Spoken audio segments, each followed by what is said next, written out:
In my previous devlog, I explained the major concept behind Nightmares, the combination of a digital collectible card game and a roguelike deck builder.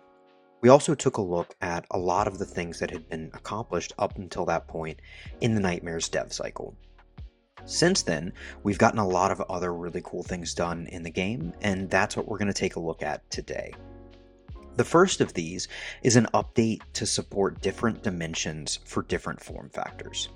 A lot of the work so far had been geared towards mobile, and up until now we were only supporting the dimensions for a mobile device, specifically in portrait mode. This looks great on phones and tablets, but when you run it on a PC, it felt like we weren't taking advantage of the space available to us. So we've updated all of the scenes in Nightmares to support both the mobile dimensions and the PC dimensions you see on the screen right now, just based on what type of device you're running on. While on PC, all of the scenes also support a full screen mode. For some of the scenes, there is some additional space available to us now that we're going to rework some things over time to take better advantage of, but this felt like a huge step in the right direction. We also spent some time looking at the elemental archetype. In the initial release of Nightmares, this was an archetype that didn't quite hit the mark in the base set. It felt like it was missing a few of the cards that it would have needed to be fully viable.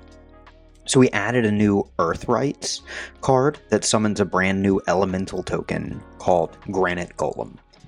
This edition feels like it rounds out the elemental deck's curve and makes it more of a meta contender. It's really important to us that with the launch of Nightmares, all of the archetypes supported in the base set are fully fleshed out and viable. So we'll be reworking, balancing, and adding new cards as needed between now and release to make sure that we hit that mark. We also added a few new animations to the game.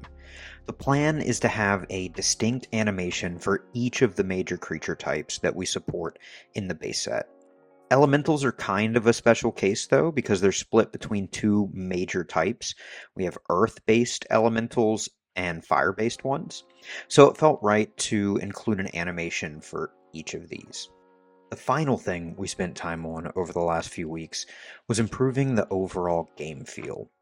After every couple of pieces of functionality that gets added into Nightmares, I try to take a week or two and focus on playtesting, bug fixing, and just improving overall game feel. It's really important that Nightmares gameplay is intuitive, feels snappy and clean, and is bug-free. I want to make sure that it's a joy to play for our players on launch. And taking this iterative approach of consistently spending time testing and refining with these specific goals in mind versus saving all of the testing and bug fixing for the very end, that should lead to a much cleaner final game. So that's it for this devlog.